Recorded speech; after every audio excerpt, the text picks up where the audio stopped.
నంద్యాల జిల్లా నందికొట్కూరు మండలంలో ప్రజా సమస్యల పరిష్కార వేదిక నిర్వహించారు. ఈ కార్యక్రమానికి ఎమ్మెల్యే గిత్తా జయసూర్య హాజరయ్యారు. ప్రజా సమస్యల పరిష్కారం కోసమే ఈ కార్యక్రమాన్ని ఏర్పాటు చేశామన్నారు. వచ్చిన ప్రతి దరఖాస్తును పరిష్కారం చేస్తామని అన్నారు.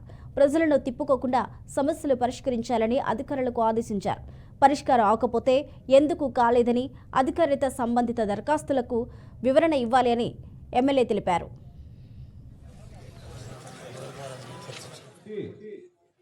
ఏదైనా సరే మన ప్రభుత్వం చేస్తున్నటువంటి కార్యక్రమాలు ప్రభుత్వానికి మంచి పేరు రావాలా, పాలకులుగా మాకుండాలా, మీకుండాలా, అందరం బాగుండాలా.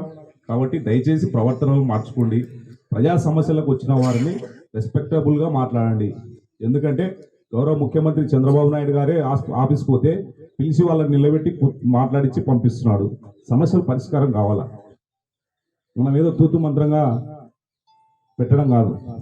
కాబట్టి అందరూ ఎవరైనా సరే ప్రజలు కూడా వాళ్ళు ఇచ్చేటువంటి అర్జీలు కూడా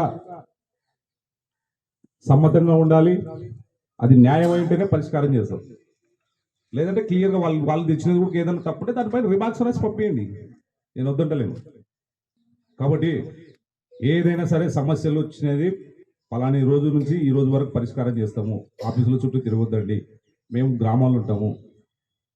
విఆర్ఓ ప్రతిరోజు గ్రామానికి పోవాలి కదా, పంచాయతీ సెక్రటరీ విఆర్ఓలు. కాబట్టి మెయిన్ మనకు డిపార్ట్మెంట్కు వచ్చేది వీళ్ళే కాబట్టి మనం రెస్పెక్టబుల్గా ఉంటూ పని చేసుకుంటూ పోదాం. ఎందుకంటే ఎంఆర్ఓలను ఎండిఓలను వాళ్ళ మీద చెప్తే వాళ్ళకి ఎన్నో పనులు ఉంటాయి, మండలం అంతా ఉంటాయి. మీరు ఒక ఊరు చూసుకోలేకుంటే వాళ్ళ మండలం చూసుకోవాలి. వాళ్ళు కొత్తగా వచ్చినారు, వాళ్ళకి అవగాహన రావాలా ఎవరు ఏంది అనడానికి. కాబట్టి ఏదైనా సరే సమస్యలు ఉంటే మాత్రం ఖచ్చితంగా